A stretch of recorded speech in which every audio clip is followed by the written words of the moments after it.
Halo semua, kembali lagi di vlog Lina. Kali ini kita akan bahas kemampuan otak bawah sadar orang jenius. Berbagai penelitian menyebutkan bahwa selama hidup manusia hanya menggunakan kurang dari 10% potensi yang tersembunyi di dalam otak.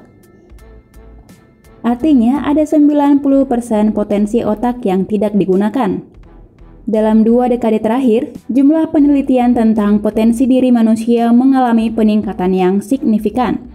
Penelitian tersebut telah menjawab pertanyaan tentang hubungan antara potensi diri atau potensi otak kita dengan kehidupan sehari-hari.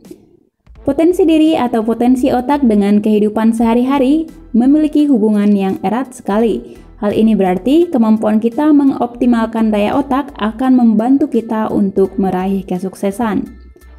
Perlu kita ketahui bahwa otak manusia terdiri dari 2 bagian, yaitu otak kiri dan otak kanan. Masing-masing otak ini berbeda fungsinya. Otak kiri memiliki fungsi logika, tulisan, angka, hitungan, urutan, evaluasi, analisis, dan daya ingatnya bersifat jangka pendek.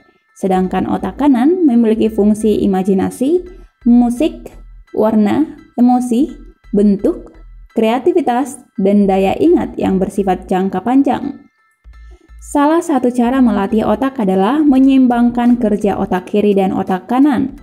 Sangat penting bagi kita untuk berpikir secara kreatif, memiliki ingatan yang tajam, mampu mendengar dengan baik, menulis dengan kreatif, serta sanggup membaca dengan pemahaman penuh. Kemampuan tersebut membutuhkan koordinasi yang baik antara otak kiri dan otak kanan. Untuk memiliki koordinasi yang baik, kita perlu mengetahui cara kerja otak. Menurut para ahli, apabila kedua belahan otak kita sama-sama berfungsi maksimal, kita bisa belajar lebih cepat, mudah menghafal, lebih kreatif, lebih banyak mengingat, bebas stres, dan semakin banyak berkonsentrasi. Kita mempunyai 2 pikiran yang berbeda secara bersamaan dan saling memengaruhi, yaitu pikiran sadar dan pikiran bawah sadar. Pikiran sadar berada di otak kiri. Apa yang didengar telinga dan apa dilihat oleh mata akan diolah oleh pikiran sadar. Pikiran bawah sadar berada pada otak kanan yang memiliki kemampuan menyimpan ingatan jangka panjang.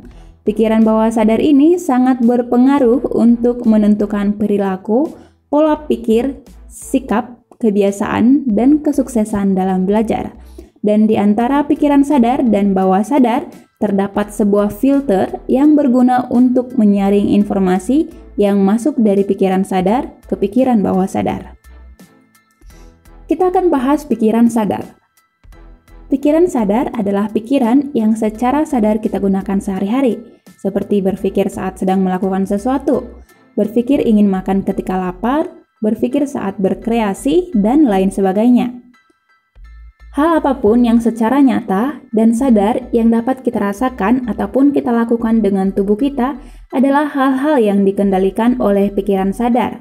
Kondisi saat kita menggunakan pikiran sadar adalah kondisi di mana kita dapat berpikir banyak dan melakukan banyak dalam suatu waktu. Pikiran sadar mempunyai 4 fungsi spesifik. Yang pertama, mengidentifikasi informasi yang masuk. Informasi masuk melalui panca indera seperti pendengaran, penglihatan, sentuhan atau perasaan, penciuman, dan pengecapan. Yang kedua, membandingkan informasi yang masuk dengan data yang berada di pikiran bawah sadar seperti pengalaman hidup dan referensi. Yang ketiga, menganalisis informasi yang masuk. Yang keempat, memutuskan informasi untuk diterima atau tidak. Sedangkan pikiran bawah sadar adalah tempat tersimpannya semua ingatan, kebiasaan, kepribadian, kepercayaan, dan citra diri kita selama ini. Pikiran bawah sadar juga mengendalikan aktivitas tubuh kita yang tidak secara sadar kita perintahkan, seperti berkedip, bermimpi, bernafas, dan menggerakkan fungsi organ tubuh lainnya. Pikiran bawah sadar tidak dapat dikendalikan secara langsung oleh manusia. Jika kita haus, pikiran sadar akan memerintahkan kita untuk mengambil minuman dan meminumnya. Tetapi di balik itu, pikiran bawah sadar kita sudah menanamkan kebiasaan atau ingatan pada kita sebelumnya bahwa jika haus, kita harus mengambil minuman, bukan makanan. Kesimpulannya adalah pikiran bawah sadar memerintahkan apa yang harus dilakukan oleh pikiran sadar, dan pikiran sadar akan menggerakkan tubuh untuk melakukan sesuatu yang memang seharusnya dilakukan. Lalu bagaimanakah kita seharusnya mengatur pikiran bawah sadar kita? Kita akan bahas di video selanjutnya. Jika video ini bermanfaat, mohon di-share ke sosial media teman-teman agar channel ini semakin berkembang. Terima kasih sudah menonton video ini, sampai jumpa di video selanjutnya. Bye-bye!